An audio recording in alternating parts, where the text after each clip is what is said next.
warahmatullahi wabarakatuh. Kami dari kumpulan 1 dari kelas ME36B akan membentangkan tentang isu pandemik COVID-19. Ahli kumpulan kami terdiri daripada saya, Muhammad Adi Akmal Memirandi, Muhammad Husaini bin Ishaq, Nur Fatihah binti Zainuddin, Nur Syakira binti Razali dan Nur Nabiha binti Kushairi. COVID-19 ataupun nama panjangnya Coronavirus 19 adalah virus yang sangat berbahaya. Ia telah ditemui pada penghujung tahun 2019 di Wuhan, China. Ia berasal daripada kelawar. Kita tahu bahawa masyarakat di negara China mempunyai selera pemakanan yang pelik. Mereka boleh makan haiwan-haiwan liar yang tidak disembelih secara halal ataupun haiwan-haiwan yang dilarang dimakan di dalam Islam. Oleh sebab itu, saintis telah mengatakan bahawa punca COVID-19 adalah daripada pemakanan rakyat China, iaitu mereka makan kelawar. Pandemik COVID-19 ini telah melanda di seluruh negara dan ia telah memberi impak yang sangat negatif. Seluruh negara terpaksa memerintahkan rakyatnya untuk berkurung di rumah untuk mengelakkan penularan COVID-19. COVID-19 ini sangat berbahaya kerana ia boleh mengakibatkan kematian dan ia juga tidak mempunyai penawar. Oleh sebab itu, jutaan nyawa telah diragut oleh virus ini daripada tahun 2019 hingga kini 2021. Baik, seterusnya saya akan menerangkan tentang isu pandemik COVID-19 yang khususnya di Malaysia, iaitu isu penangguhan solat jemaah dan Jumaat di surau maupun di masjid, termasuklah solat perayaan kita sebagai umat Islam seperti solat Aidilfitri dan juga solat Aidiladha dan juga ibadat haji. Selain itu, akad nikah juga dilakukan secara atas talian dan juga transaksi pembayaran zakat juga dilakukan di atas talian disebabkan masjid, majlis ataupun kedai ataupun tempat-tempat yang tak dapat dibuka atas sebab bagi mengelakkan manusia-manusia berkumpul, bagi mengelakkan penularan COVID-19 lah antara kita. Sebab virus ni kita tak nampak di mana dia datang, di mana dia ada kat badan kita sentiasa ke macam mana. So bagi mengelakkan ia berlaku terus-teruk seperti sekarang yang kes makin menaik, makin menurun yang tak menentu, jadi pihak kerajaan memutuskan untuk majlis-majlis seperti ini dilakukan di atas talian. Dan juga penangguhan ibadat haji bagi penduduk luar Mekah dan juga Madinah seperti kita lah, umat Islam yang daripada Malaysia, daripada Brunei, daripada Indonesia dan sebagainya. Kemudian ulil amri yang terlibat dalam penentuan polisi umum FIQ pandemik COVID-19 ini juga amat pentinglah bagi kita untuk patuh ataupun mentaati. Seperti ulil amri ini dikategorikan sebagai individu ataupun sekelompok ataupun kumpulan yang menguruskan kepentingan umat ataupun rakyat jelata lah seperti kita semua.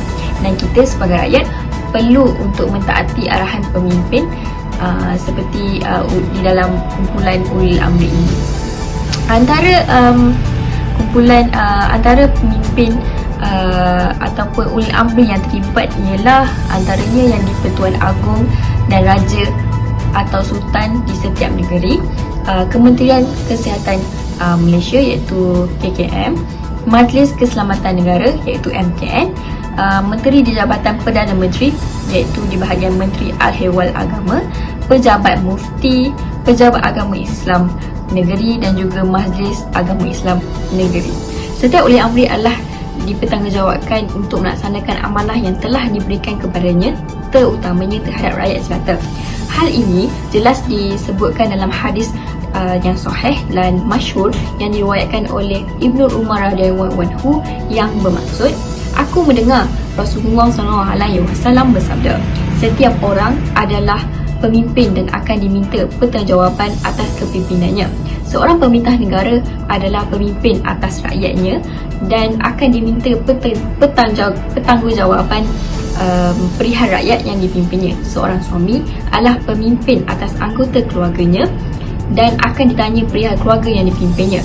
Seorang isteri adalah pemimpin atas rumah tangga dan anak-anaknya dan akan ditanya perihal tanggungjawabnya. Seorang pembantu atau pekerja rumah tangga adalah petugas memelihara barang milik majikannya dan akan ditanya atas pertanggungjawabannya. Dan kamu sekalian pemimpin dan akan ditanya dan diminta pertanggungjawaban daripada hal-hal yang dipimpin. Ini adalah hadis yang sahih Al-Bukhari.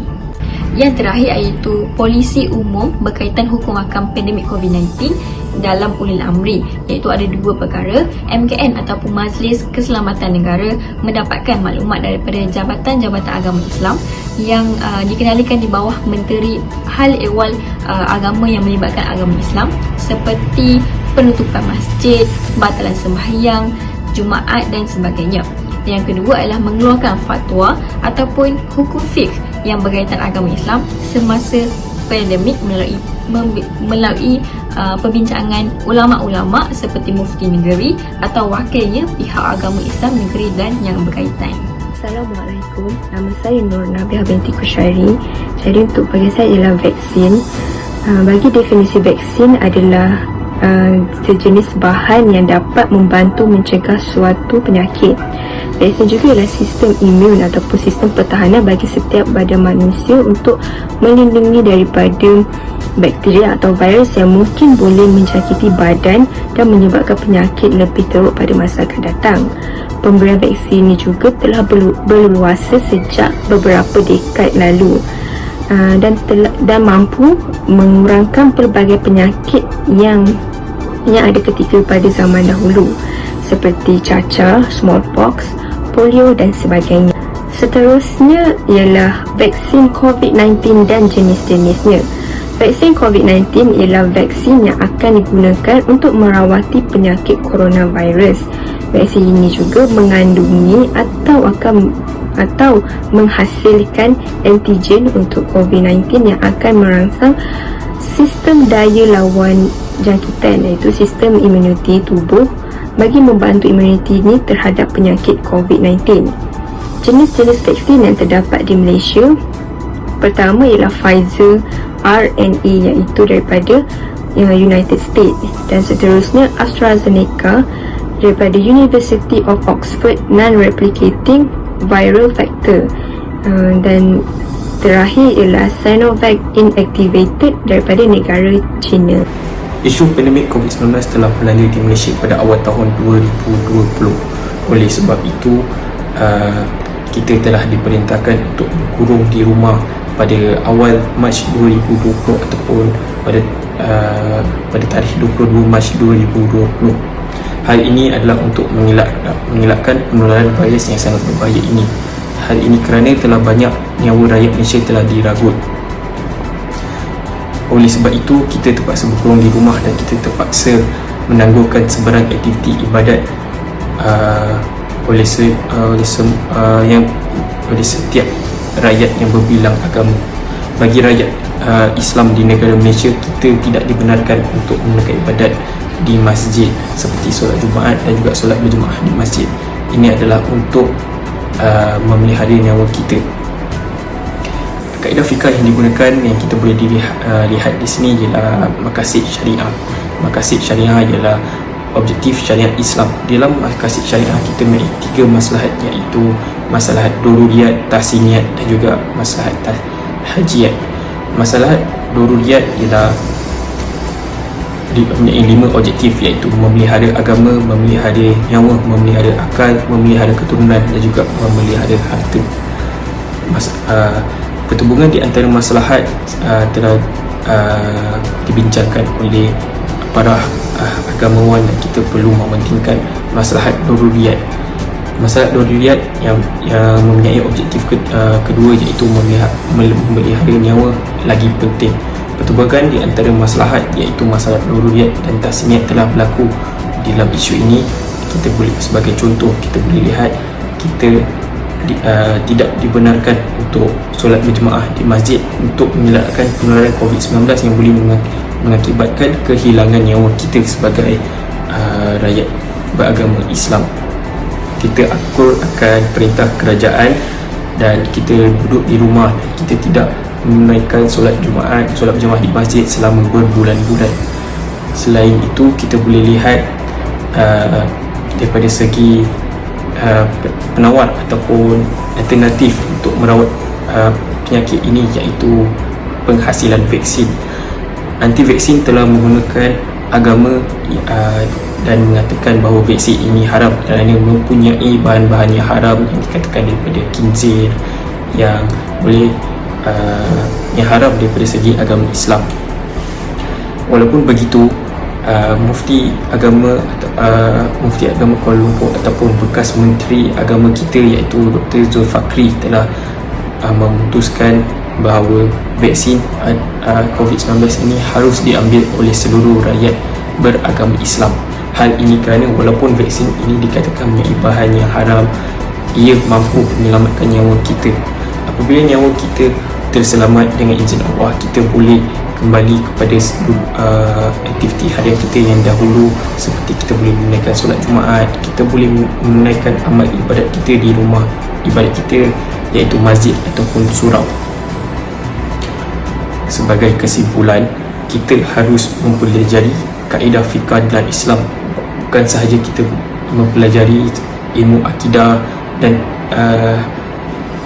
sirah-sirah dalam Islam, kita juga harus mempelajari ilmu fiqh agar ia boleh membantu kita untuk menyelesaikan masalah-masalah moden seperti timbulnya penyakit-penyakit yang berbahaya yang boleh mengakibatkan kehilangan nyawa, sehingga kita terpaksa melupakan ataupun menangguhkan aktiviti-aktiviti agama di rumah ibadat kita. Assalamualaikum, nama saya Nasyakira binti Razali. Saya akan membentangkan berkenaan hukum berubat dengan najis dan hukum vaksin kembali kepada intipati.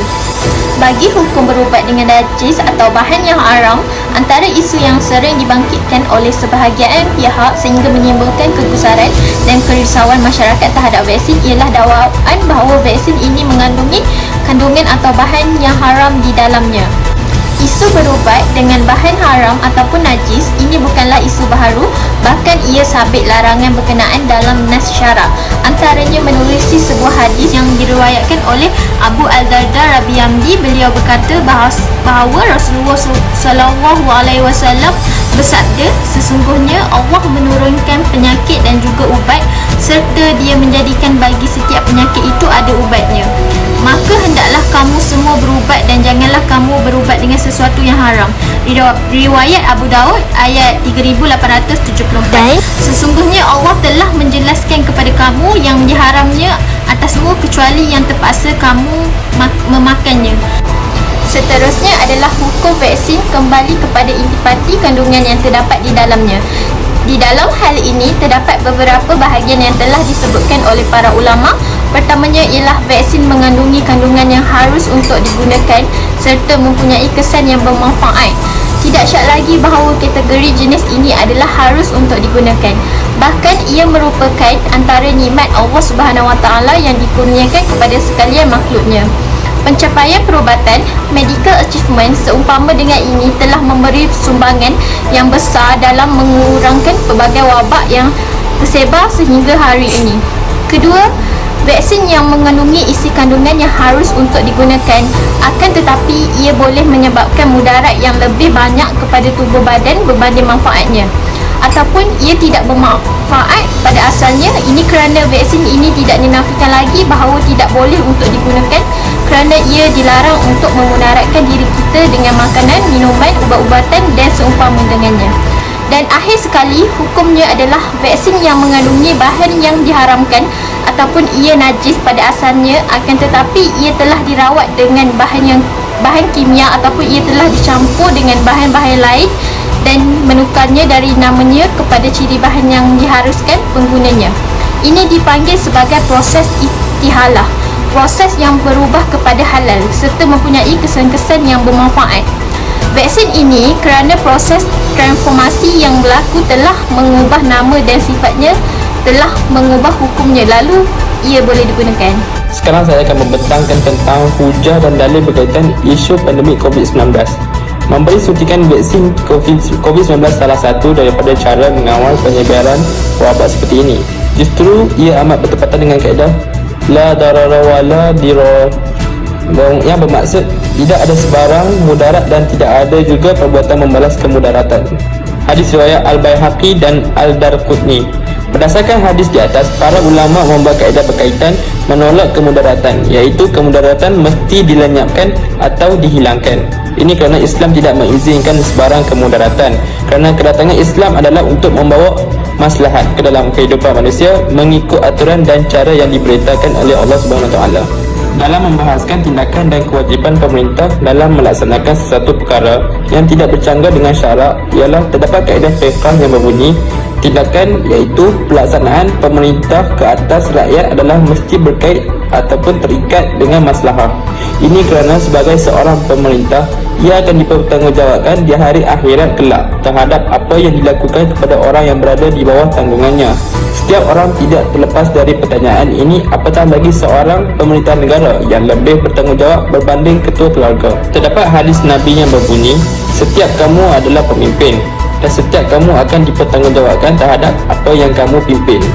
Pemimpin bertanggungjawab ke atas rakyatnya. Lelaki iaitu suami bertanggungjawab ke atas ahlinya iaitu keluarganya. Wanita iaitu isteri bertanggungjawab ke atas rumah suaminya iaitu menjaga harta benda dan situasi rumah. Kadang bertanggungjawab ke atas harta tuannya dan apa yang dipertanggungjawabkan ke atasnya.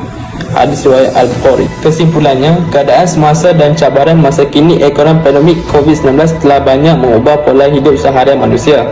Islam sebagai agama yang berciri khas rahmat bagi seluruh alam terbukti mampu memberikan jawapan dan jalan keluar bagi setiap permasalahan hidup yang sentiasa berkembang. Terdapat beberapa ulil amri yang bertanggungjawab dalam mengendalikan dan menguruskan isu pandemik COVID-19 di Malaysia. Manakala bagi pendemat polisi umum pula berkaitan urusan agama Islam, terdapat 7 jenis ulil amri yang terlibat secara langsung dan tidak langsung. Sekian, itu sahaja daripada kami. Terima kasih.